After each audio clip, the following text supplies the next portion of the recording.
आज हम देखेंगे हाइब्रिडाइजेशन के अकॉर्डिंग। हाइब्रिडाइजेशन का जो थ्योरी है उसके अकॉर्डिंग अमोनिया मॉलिक्यूल कैसे बनता है ये हम स्टडी करेंगे। पिछले लेक्चर में हमने फॉर्मेशन ऑफ मीथेन CH4 कैसे फॉर्म होता है ये हमने देखा था। तो अगर एग्जाम में आपको अमोनिया का हाइब्रिडाइजेशन अगर पूछा जाता है, sp3 हाइब्रिडाइजेशन है, हाइब्रिडाइजेशन कैसे मालूम किया जाता है वो मैंने आपको बताया है। ओके, सबसे पहला स्टेप क्या है वो भी हमें पता है। सबसे पहले हम इलेक्ट्रॉनिक कॉन्फ़िगरेशन लिखेंगे, किसका? अमोनिया का। फार्मूला तो आपको पता ही है। अमोनिया का फार्मूला क्या है? NH3। It involves 1 nitrogen and 3 hydrogen. सबसे पहले हम स्टार्ट करेंगे नाइट्रोजन से। नाइट्रोजन 7 जो है एटॉमिक नंबर है। इलेक्ट्रॉनिक कॉन्फ़िगरेशन मैं इस तरह से लिखूंगा 1s2 2s2 2px 2py 2pz, 1 electron 1 electron and 1 electron. ये कौन सा इलेक्ट्रॉनिक कॉन्फ़िगरेशन है? ये जो इलेक्ट्रॉनिक कॉन्फ़िगरेशन हमने लिखा है ये ग्राउंड स्टेट इलेक्ट्रॉनिक कॉन्फ़िगरेशन है। कौन सा इलेक्ट्रॉनिक कॉन्फ़िगरेशन है? ग्राउंड स्टेट इलेक्ट्रॉनिक कॉन्फ़िगरेशन है। हाइब्रिडाइजेशन के जो हमने पोस्टुलेट्स या उसके जो इम्पोर्टेंट पॉइंट्स हमने डिस्कस किए थे, नेसेसरी कंडीशंस जो हमने डिस्कस की थी वो क्या थी कि वैलेंस शेल में सिंगल सिंगल इलेक्ट्रॉन होने चाहिए। ओके, मतलब वैलेंस शेल एम्प्टी होना चाहिए। एम्प्टी मतलब हाफ फिल्ड होना चाहिए। ओके, तो यहाँ पर वो कंडीशन क्या है? ऑलरेडी हो चुकी है।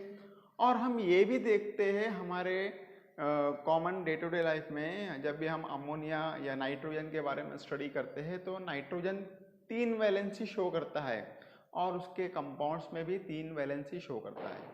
4 वैलेंसी भी होती है, उसके वास्ते लोन पेयर जिम्मेदार होता है, लोन पेयर रिस्पॉन्सिबल होता है। तो नॉट अ इशू। तो मतलब ये है कि एक्साइटेड स्टेट में यहाँ पर अमोनिया को जाने की ज़रूरत नहीं है, फिर भी हम एक्साइटेड स्टेट का इलेक्ट्रॉनिक कॉन्फ़िगरेशन लिखेंगे तो वो ग्राउंड स्टेट के जैसा ही होगा।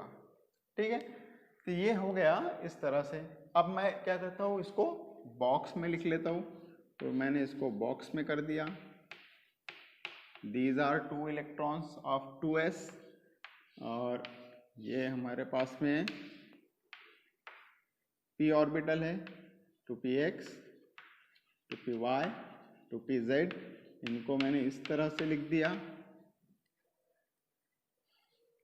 तो अब इसके बाद में क्या करूँगा, मैं इलेक्ट्रॉनिक कॉन्फ़िगरेशन लिख लिया मैंने इस तरह से। अब हम स्टार्ट करते हैं इसके आगे। एक्साइटेड स्टेट में आने के बाद में यहाँ पर हम इसको बोल सकते हैं मिक्सिंग एंड रीकास्टिंग। मिक्सिंग और रीकास्टिंग, तो ये सब मिक्स हो जाएंगे, इतने ये सब मिक्सअप हो जाएंगे।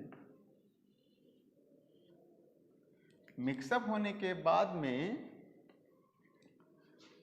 4 नए हाइब्रिड ऑर्बिटल जनरेट होंगे।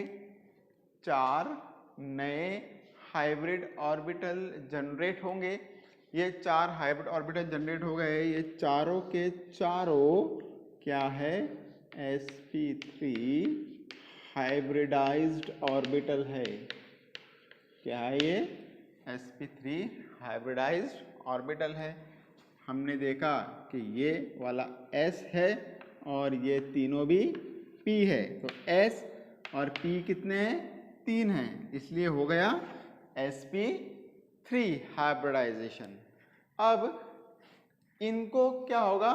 इनका ओरिएंटेशन होगा कि मिक्सिंग हो गया, रीकास्टिंग हो गया। मिक्सिंग और रीकास्टिंग के बाद में नेक्स्ट स्टेप आती है ओरिएंटेशन की।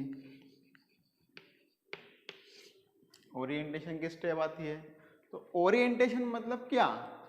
स्पेस में मॉलिक्यूल्स, स्पेस में जो एटम्स है उनके जो ऑर्बिटल्स है वो किस तरह से स्पेस में जगह ऑक्युपाई करते हैं, किस तरह से स्पेस ऑक्युपाई करते हैं, इस प्रोसेस को ओरिएंटेशन बोलते हैं।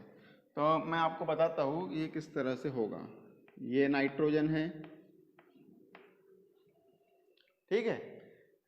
अब हम देख रहे हैं कि हाइब्रिडाइजेशन में एक लोन पेयर इन्वॉल्व है और 3 सिंगल इलेक्ट्रॉन इन्वॉल्व है। तो ये जो लोन पेयर है, लोन पेयर ज्यादा रिपेल करता है किसको? बॉन्ड पेयर को।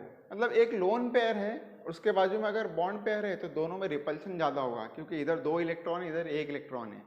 ओके, और लोन पेयर जो है वो एटम का खुद का इलेक्ट्रॉन पेयर है, इसलिए वो ज्यादा रिपल्शन क्रिएट करता है। बॉन्ड पेयर अगर बॉन्ड पेयर है, बॉन्ड पेयर में रिपल्शन कम होता है। ओके, लोन अगर 2 लोन पेयर है, एक ही एटम के ऊपर अगर 2 लोन पेयर है, तो 2 लोन पेयर क्या करेंगे? एक दूसरे को रिपेल करेंगे। अब बॉन्ड एंगल क्या होगा? बॉन्ड एंगल बढ़ता जाएगा। तो यहाँ पर जो भी लोन पेयर है, सबसे पहले हम उस लोन पेयर को टॉप मोस्ट पोजीशन दे देंगे। बचे हमारे पास में 3 सिंगल sp3 हाइब्रिडाइज ऑर्बिटल, तो ये इस तरह से आ जाएंगे यहाँ पर। ठीक है,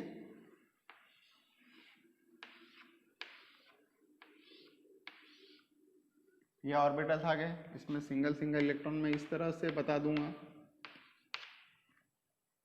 यहाँ के जो इलेक्ट्रॉन पेयर इसको हम डॉट से भी बता सकते हैं और इस तरह से भी बता सकते हैं। अब देख रहे हैं हम कि ये लोन पेयर है, ओके, और ये sp3 हाइब्रिड ऑर्बिटल है। ये बॉन्ड पेयर फॉर्म करने वाले हैं हाइड्रोजन के साथ में। ओके, तो यहाँ पे मैं बॉन्ड पेयर लिख देता हूँ समझने के लिए। बॉन्ड पेयर अभी बना नहीं है, बनेगा अभी। ओके, तो यहाँ पर जो लोन पेयर और बॉन्ड पेयर है, इनके बीच में क्या हो रहा है? रिपल्शन हो रहा है। क्या हो रहा है? रिपल्शन। तो पहले हम रिपल्शन को ऑर्डर समझ लेंगे कि रिपल्शन किस तरह से होता है। यहाँ पर आपको दिख रहा है, तो यहाँ पर मैं लिखता हूँ लोन पेयर। LP मतलब lone pair, lone pair, lone pair, lone pair, lone pair. Repulsion is greater than lone pair bond pair repulsion, greater than bond pair repulsion. तो ये तो बॉन्ड पेयर फॉर्म करने वाले हैं। तो हम यहाँ पे इस सीक्वेंस से हमें पता चल रहा है कि बॉन्ड पेयर में रिपल्शन बहुत कम होता है, लोन पेयर और बॉन्ड पेयर में ज्यादा होता है, और लोन पेयर में और भी ज्यादा रिपल्शन होता है। तो यहाँ पर लोन पेयर रिपल्शन तो है ही नहीं। यहाँ पे 2 तरह के रिपल्शन है। Okay, lone pair and bond pair, जिसमें रिपल्शन किसका ज्यादा है? लोन पेयर बॉन्ड पेयर का है, इसलिए लोन पेयर बॉन्ड पेयर में रिपल्शन ज्यादा हो गया, इसलिए एंगल बड़ा हो गया। ओके, और इधर भी क्या हो गया कि लोन पेयर बॉन्ड पेयर का रिपल्शन हो गया, इसलिए एंगल बड़ा हो गया। ठीक है, अब हमने देखा था कि CH4 में कोई भी लोन पेयर नहीं थी, इसलिए 4 कॉर्नर पे बराबर 109 के एंगल के ऊपर चारों भी ऑर्बिटल्स क्या हो गए थे? अरेंज हो गए थे। लेकिन यहाँ पर क्या होगा? यहाँ पर लोन पेयर की वजह से ऊपर लोन पेयर आ गया, तो लोन पेयर ने ऑर्बिटल्स को क्या कर दिया है? थोड़ा सा नीचे की साइड में दबा दिया है। तो 109 से बॉन्ड एंगल क्या हो गया है? 107 हो गया है। तो ये था इसका ओरिएंटेशन के सभी रीजंस मैंने आपको बताए हैं। अब इसमें क्या होगा लास्ट में? तो जो हाइड्रोजन है, हाइड्रोजन ओवरलैप करेगा sp3 हाइब्रिड ऑर्बिटल के साथ में, जिसमें सिंगल इलेक्ट्रॉन है। ये हाइड्रोजन आ गया, ये हाइड्रोजन आ गया, ये तीसरा हाइड्रोजन आ गया, ये बन गया लो बॉन्ड पेयर, ये बन गया बॉन्ड पेयर। ठीक है, अब जनरली जो लोन पेयर होती है उसको ज्योमेट्री में इन्वॉल्व नहीं किया जाता है। तो ये हो गया इस तरह से हमारा स्ट्रक्चर। तो हम देख रहे हैं कि ये स्ट्रक्चर कैसा है? It is like a pyramid, तो हम इसको बोलेंगे पिरामिडल। और 3 हेड अगर हम कंसीडर करते हैं तो हम ट्राइगोनल बोलेंगे इसको, trigonal pyramidal.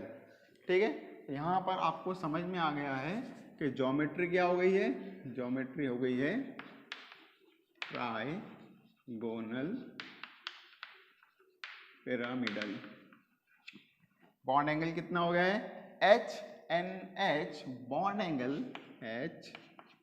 HNH bond angle 107 हो चुका है। कितना हो गया? 107 डिग्री। ठीक है, तो ये था अमोनिया मॉलिक्यूल। अब हम देखेंगे इसके बाद में वाटर, ऑक्सीजन आ गया, उसके बाद में 2 लोन पेयर है ना, एक टॉप पोजीशन पर एक नीचे पोजीशन पे ना। तो अब इससे क्या होगा, इसके बाद में हम वाटर मॉलिक्यूल को स्टडी करेंगे।